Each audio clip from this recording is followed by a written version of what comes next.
Next topic हमारा वहां पे मेमोरी के बारे में डिस्कस कर रहे थे। अभी हम लोगों ने बात किया अपने ह्यूमन के बारे में कि हम लोग जो भी इंस्ट्रक्शंस ले रहे हैं तो हमारे ब्रेन में जाता है। हमारे पास ब्रेन है, हमारे पास मेमोरी है और सब कुछ डिसीजन कौन लेता है? हमारा ब्रेन लेता है। सारे इंस्ट्रक्शंस हम लोग ब्रेन को देते हैं और ब्रेन पूरा हमारा कंट्रोल करता है। तो कंप्यूटर में भी एक मेमोरी डाली गई है जो सब कुछ कंट्रोल करती है।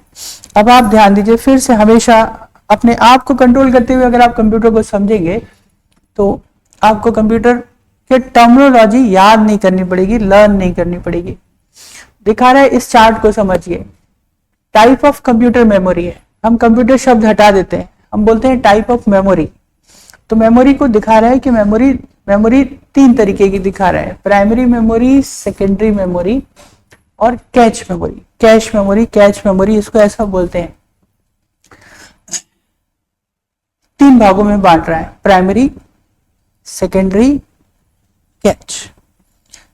अभी आप जितना कुछ सुन रहे हैं कहीं आप लिख नहीं रहे हैं ना।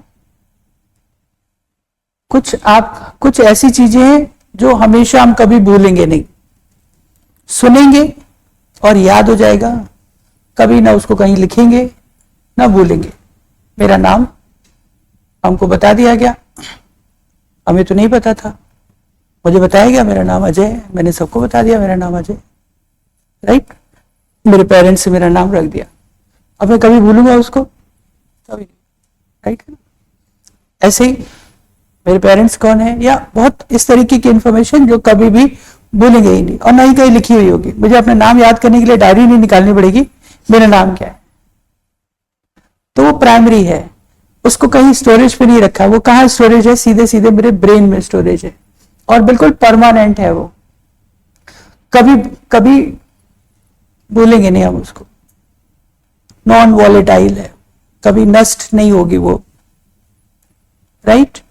तो प्राइमरी मेमोरी, सबसे पहले मेमोरी का वो पार्ट जो बिल्कुल प्राइमरी है, जो परमानेंट है, जो नष्ट नहीं होगा, जो कहीं पर भी मुझसे खोएगा नहीं और मुझे उसको कैरी करने का भी जहां जहां मैं वहां मेरी मेमोरी, इसका प्राइमरी मेमोरी, राइट।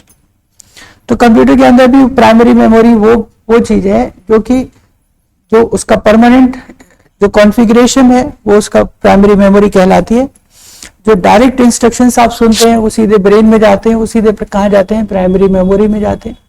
उसके बाद अब जो प्राइमरी मेमोरी के बारे में बात करें, हमें जो हम लोग पढ़ते हैं, देखते हैं, याद होता रहता है, लेकिन हमारे ब्रेन में स्टोर तो होता है लेकिन बहुत सारी चीजें हम लोग भूलते रहते हैं, आता है वॉश आउट हो जाता है। जो जरूरी चीज हम लोग याद कर लेते हैं, कब तक याद रहता है? कई चीजें बहुत समय तक याद रहती हैं, कई चीजें उसी समय थोड़े दिन, अभी तो लगता है कि याद है, पेपर के एक दिन पहले तक याद रहता है, पेपर दे करके आते हैं भूल जाते हैं, फिर याद रखना भी तो नहीं चाहते उसको। जरूरी होता है तो याद कर लेते हैं, नहीं तो फर्स्ट पेपर खत्म, फिर उसको छोड़ो, दूसरा पेपर की तैयारी करो, उसको रटो बैठ करके। फिर जब पेपर आएगा तो फिर उस किताब को उठा लेंगे। तो उसको कैसे रिवाइज करेंगे? बुक से रिवाइज करेंगे। तो एक सेकेंडरी स्टोरेज में उसको ट्रांसफर कर दिया है, राइट। क्योंकि कल पेपर है तो आज जरूरत है, फिर 3 महीने बाद पेपर है तब फिर उसकी जरूरत है। तो जब जरूरत होगी तो किताब से फिर रिवाइज कर लिया जाएगा। तो बुक से डालेगा होगा वो कहां पर? किताब पे। आप लिख रहे हैं अपने रजिस्टर्स पर, जब आपको जरूरत होगा पूछा जाएगा तो आप रजिस्टर्स खोलेंगे, रजिस्टर से आपकी प्राइमरी मेमोरी में जाएगा। तो ये रजिस्टर्स, किताबें, स्टोरेज, मोबाइल नंबर्स याद है आपको, अपना मोबाइल नंबर याद है, मेरा याद है, मेरा नहीं याद है तो आप फटाक से देखेंगे सर का मोबाइल नंबर क्या है, राइट। मोबाइल पे टाइप करेंगे मिल जाएगा। तो आपको चाहिए एक सेकेंडरी स्टोरेज चाहिए जहां से आप उसको रिकॉल कर सके, तो सेकेंडरी स्टोरेज में पेन ड्राइव, रजिस्टर्स, बुक्स, ये सब क्या है? हमारी सेकेंडरी स्टोरेज डिवाइस। ये सब क्या है? हमारी सेकेंडरी स्टोरेज डिवाइस। मतलब प्राइमरी में क्योंकि हर चीज हर समय स्टोर नहीं रखी जा सकती। प्राइमरी बहुत तेज होता है लेकिन उतना ही तेजी से भूल भी जाते हैं। आता भी बहुत तेज है, याद भी बहुत जल्दी से हो जाता है और वॉश आउट भी बहुत जल्दी से हो जाता है। तो प्राइमरी में जो स्टोरेज है वो बहुत कुछ अपने पास ह्यूमन स्टोर करके रख नहीं सकता है। कुछ चीजें, हमारा नाम, हमारे पेरेंट्स, ये तो सब चीजें हम याद रखेंगे, ठीक है, अपने सारे रिलेटिव को याद रखेंगे, लेकिन पूरी किताब थोड़ी रट लेंगे, सारी किताबें थोड़ी रट लेंगे, राइट है ना। तो फिर वो किताब वाला मैटर तो किताब में ही रहेगा, उसका जो सार है, सब्जेक्ट है, वो मुझे याद है, लेकिन वर्ड टू वर्ड थोड़ी याद है। वो सब कहाँ है? बुक्स में, स्टोरेज में, सेकेंडरी में है। तो वो सब कहाँ है? हार्ड डिस्क पर है। वापस जब किताब खोलेंगे तो रिकवर होगा, तो आएगा वापस सेकेंडरी से प्राइमरी में, लेकिन सेकेंडरी की हमको जरूरत पड़ती रहेगी, सेकेंडरी की जरूरत पड़ती रहेगी। तो सेकेंडरी जो स्टोरेज है वो बड़ा हो सकता है, बहुत बड़ा हो सकता है, बहुत किताबें हो सकती हैं, बहुत रजिस्टर्स हो सकते हैं। प्राइमरी की स्टोरेज कम है, सेकेंडरी की स्टोरेज ज्यादा है। प्राइमरी की स्पीड तेज है, सेकेंडरी की स्पीड कम है। एक किताब पढ़ने में तो बहुत टाइम लग जाएगा ना, राइट। तो है तो स्टोरेज ज्यादा, लेकिन उसकी स्पीड कम है। प्राइमरी की स्टोरेज कम है और स्पीड तेज है। तो यही कंपेयरिंग है, यही कंपेयरिंग है। अपने आप को देखते रहेंगे तो आपको कंप्यूटर की टर्मिनोलॉजी समझ में आसानी से आएगी। तो प्राइमरी मेमोरी और सेकेंडरी मेमोरी, कंप्यूटर की प्राइमरी मेमोरी जिसके अंदर इंस्ट्रक्शन सबसे पहले जाते हैं और परफॉर्म करते हैं, वो प्राइमरी मेमोरी है। जो हम जितना भी मैसेज सब सेव करते जाते हैं वो सब क्या होता है? सेकेंडरी में जाता रहता है। जब हमको ओपन करना होता है तो सेकेंडरी से वापस प्राइमरी में आकर के वो प्रोसेस होता है। सेकेंडरी का सबसे बड़ा बेनिफिट क्या है? कि वो लार्ज होती है, बड़ा, जितना भी बड़ा स्टोर करना चाहे आप उसमें स्टोरेज कर सकते हैं। आपने एक रजिस्टर बना के रख दिया, ये कंप्यूटर का रजिस्टर अब आपको जीवन भर काम आने वाला है। हम लोग इस रजिस्टर को कभी नहीं फेंकने वाले, क्योंकि जब हमें जरूरत पड़ेगी हम इसी रजिस्टर को खोलेंगे। बाकी चीजें तो अलग हैं, एक फाइल बनाएंगे वो भी अलग रहेगी, लेकिन जो सबसे ज्यादा काम आने वाली फाइल है वो क्या होगा? यही रफ रजिस्टर्स जो हम क्लास में नोट करते हैं, राइट है ना। ये हमारे लिए बहुत कीमती होने वाला है और उसको शायद हम कभी नहीं खोएंगे। तो सेकेंडरी स्टोरेज की लाइफ कितनी है? बहुत ज्यादा। जब तक हम उसको खुद न खत्म करें तब तक वो पड़ी रहेगी, या फिर एक बहुत समय बाद रजिस्टर्स खराब हो जाएगा, वो एक अलग मैटर है, कागज पुराना हो जाएगा, लेकिन बहुत समय लगेगा उसको, तब तक हम उसको बहुत कुछ यूज कर चुके होंगे। तो वैसे ही हार्ड डिस्क, पेन ड्राइव, आपके कार्ड्स, मोबाइल के अंदर स्टोरेज, उसकी लाइफ बहुत ज्यादा है। कभी कोई एक्सीडेंट हो गया, मोबाइल खराब हो गया, वो एक अलग मैटर है, एक्सीडेंट से कोई मतलब नहीं है। लेकिन अगर कुछ नहीं है, सही से रखा हुआ है मोबाइल, तो सारा डेटा उसके अंदर है। फिर नया मोबाइल खरीदेंगे तो फिर डाटा को वापस ट्रांसफर कर देंगे। जितने नंबर्स है वो सब एक मोबाइल से दूसरे मोबाइल में ट्रांसफर होते रहते हैं, कभी खत्म नहीं होते। जो मेरे बचपन के दोस्त हैं उनका आज तक उनका मोबाइल नंबर मेरे पास होगा। सारे फ्रेंड्स के हम लोग अपने मोबाइल नंबर सेव करते रहेंगे, कभी खत्म नहीं करेंगे। एक तो याद रहेंगे और नहीं तो भी रहेगा तो स्टोरेज, राइट। तो primary memory and secondary memory. तो वैसे ही कंप्यूटर के अंदर भी एक प्राइमरी मेमोरी है और एक सेकेंडरी मेमोरी। तो सेकेंडरी मेमोरी में आपको दिखा रहा है optical disk, magnetic disk, magnetic tape, CD ROM, DVDs और हार्ड डिस्क। मैग्नेटिक डिस्क का मतलब hard disk, magnetic tapes, pen drive, storage devices, cards, ये सब क्या है? हमारे सेकेंडरी स्टोरेज डिवाइसेस। अभी प्राइमरी पे वापस चलेंगे। सेकेंडरी को समझना आसान है। तो हार्ड डिस्क है, पेन ड्राइव है, कार्ड्स है, स्टोरेज है किसी भी टाइप का, है ना, मेमोरी कार्ड्स, वो सब क्या है? हमारे सेकेंडरी स्टोरेज डिवाइसेस है। तो इसमें इंस्ट्रक्शन देकर के डेटा को हमेशा के लिए सेव किया जाता है। फिर आ रहा है कैच मेमोरी। नाम क्या है इसका? कैच या कैश पढ़ते हैं। कई किताबों में आपको कैश मेमोरी, कोई इसको कैश मेमोरी बोलेगा, कोई कैचे मेमोरी कहेगा, कोई कैच मेमोरी कहेगा। ये क्या चीज है? ये क्या चीज है? देखिए, जब आप किसी नए रास्ते से जाते हैं, जब आप पहले दिन आईटीआई आए होंगे, जब शुरू में आप आईटीआई आए होंगे, तो आपको रास्ता ढूंढने में दिक्कत होती है ना। ध्यान रखना पड़ता है कि कौन सी गली में जाना है। तो किसी के नए व्यक्ति के घर जाते हैं, नए जगह जाते हैं, तो ध्यान से जाते हैं, पहला टर्न था, दूसरा टर्न था, कहाँ जाना था। और उसके बाद जब फैमिलियर हो जाते हैं तब तो ध्यान नहीं रहते ना, बात करते करते पहुंच जाते हैं। तब याद रखना पड़ता है, नहीं रखना। तो नई चीज को याद रखना, नई चीज जो होती है वो कंप्लीट प्रोसेसिंग करती है दिमाग में, और जैसे ही वो एक बार प्रोसेसिंग कंप्लीट हो जाती है, फिर अगली बार के लिए हमको प्रोसेस पूरा करना पड़ता है नहीं, वो हमारे ब्रेन से वापस जल्दी से रिकॉल हो जाती है। कंप्यूटर में ध्यान दीजिएगा, अभी इसमें पावर पॉइंट तो खुला नहीं है मैंने, हम पहली बार इसको पावर पॉइंट खोलने जा रहे हैं। आप इस चीज को नोटिस करिएगा, जैसे आप पहली बार आप कंप्यूटर आते हैं डेली का, आप नॉर्मली आप इसको चेक कर सकते हैं। आप कोई भी प्रोग्राम खोलिए, वर्ड खोलिए, पावर पॉइंट खोलिए, कोरल ड्रॉ खोलिए, कुछ भी खोलिए, गाना खोलिए, कुछ भी खोलिए, जैसे आपने फर्स्ट टाइम खोला कितना देर लगा, और अगली बार खोलिएगा, अब अगली बार खोलिएगा, फिर देखिएगा कि कितना टाइम लगता है। उससे जस्ट हाफ लगेगा आपको, उससे हाफ लगेगा या और जल्दी खुल जाएगा। हमने एमएस वर्ड खोला, वर्ड पे क्लिक किया, यहाँ पे कोई फाइल ओपन करी, इस तरीके से फाइल ओपन तो हुई नहीं, कोई ओपन करी, मान लीजिए एमएस वर्ड ही खोला, अगली बार फिर से आप इसको देखिएगा, अगली बार फिर से आप इसको देखिएगा, तो आप देखेंगे वो नेक्स्ट टाइम जल्दी खुल रही है, वो नेक्स्ट टाइम जल्दी खुल रही है। प्रोसेस करके देखिएगा इस चीज को। होता क्या है कि जब आप फाइल ओपन कमांड देते हैं तो सबसे पहले वो हार्ड डिस्क में जाता है, हार्ड डिस्क में जाकर के उस फाइल को ओपन करके सामने लाता है।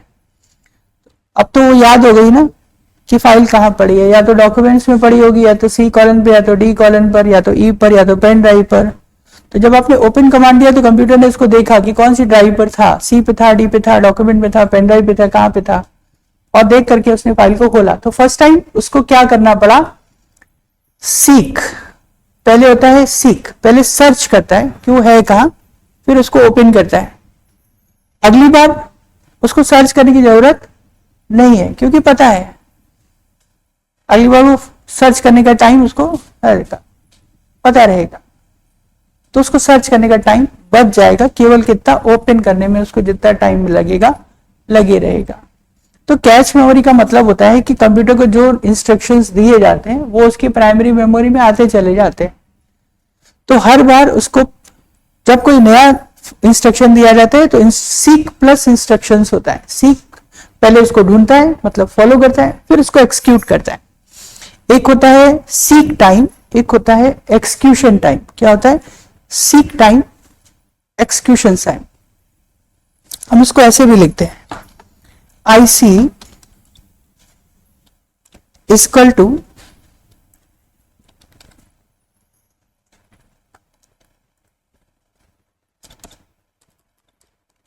it is called instruction cycle is equal to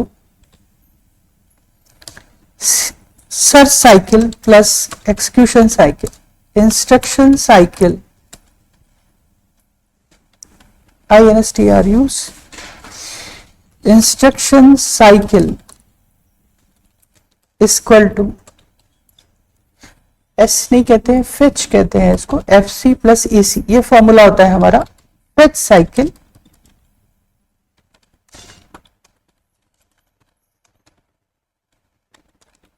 plus execution cycle.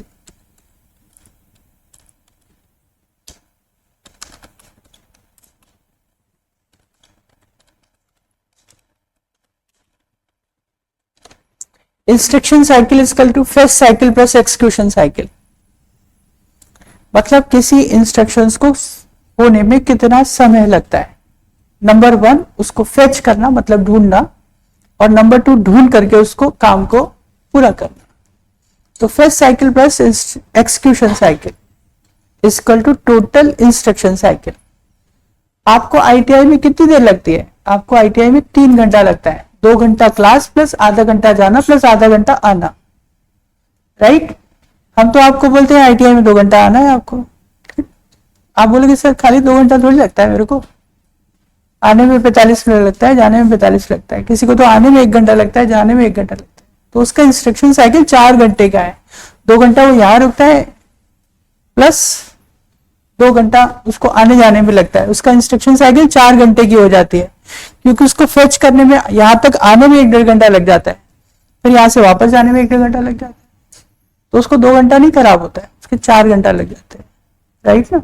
तो किसी का इंस्ट्रक्शन साइकिल जो बगल में है वो 5 मिनट में आ जाएगा, तो उसका इंस्ट्रक्शन साइकिल कम है, वो 10 मिनट में आया, 10 मिनट में चला गया। 2 घंटा उसने क्लास करी तो उसका इंस्ट्रक्शन साइकिल 2.5 घंटे का हुआ। कोई 1 घंटा दूर से आ रहा है तो उसका इंस्ट्रक्शन टाइमिंग 4 घंटे का हो गया। तो हर चीज को करने का पहले फेच टाइमिंग होता है, फिर उसका इंस्ट्रक्शन टाइमिंग होता है। तो वैसे ही जैसे आप फाइल को ओपन कमांड देते हैं, तो जैसे आप फाइल को ओपन कमांड देते हैं तो सबसे पहले तो ढूंढता है कि फाइल पड़ी कहां पर है, फिर वो फाइल कितनी बड़ी है, छोटी सी होगी तो फट से खुल जाएगी, ज्यादा बड़ी होगी तो खोलने में उसको टाइम लगेगा, राइट। तो और जब एक बार फाइल ओपन हो जाती है तो अगली बार वो जल्दी ओपन हो जाती है, क्योंकि अब मुझे फेच करने का टाइम कम हो जाए। आने जाने का तो टाइम नहीं कम होगा, लेकिन अब मुझे पता तो है ना कि कितनी देर में जाना है, राइट। तो जो फेच का टाइम है वो कंप्यूटर की मेमोरी में बना रहता है, इसको कहते हैं कैच। कैच का मतलब जो इंस्ट्रक्शन मैंने किया वो अभी तक मेरी मेमोरी में है और उसको मुझे दोबारा फेच करने की जरूरत नहीं है, तो वो अगली बार जल्दी एक्सिक्यूट हो जाता है। तो कंप्यूटर में कहा जाता है कि इंस्ट्रक्शन जो फर्स्ट टाइम होता है उसमें थोड़ी देर लगती है या जो भी उसका कंप्लीट टाइमिंग लगता है, लेकिन जैसे वो रिपीटेटिव मोड में आ जाता है तो फास्ट होने लगता है। रिपीटेड मोड का मतलब जब वो सेकंड बार थर्ड टाइम बार बार एक्सिक्यूट होता है तो जल्दी होने लगता है। क्यों? क्योंकि उसका फेच टाइम हट जाता है, कंप्यूटर उसको क्योंकि सर्च कर चुका होता है, अब केवल उसको इंस्ट्रक्शंस उसको कंप्लीट करने होते हैं। तो ये जो फेच वाला टाइम है ये कहाँ स्टोर होता है? कैच में स्टोर होता है। कहाँ स्टोर होता है? कैच में स्टोर होता है। तो कैच मेमोरी का मतलब वो मेमोरी जो कि इंस्ट्रक्शंस को होल्ड कर रही है, और ये टेम्परेरी है, ये टेम्परेरी है। अभी कंप्यूटर को बंद कर देंगे, सारा कैच क्लियर हो जाएगा, क्योंकि अगले दिन के लिए नया कैच बनेगा।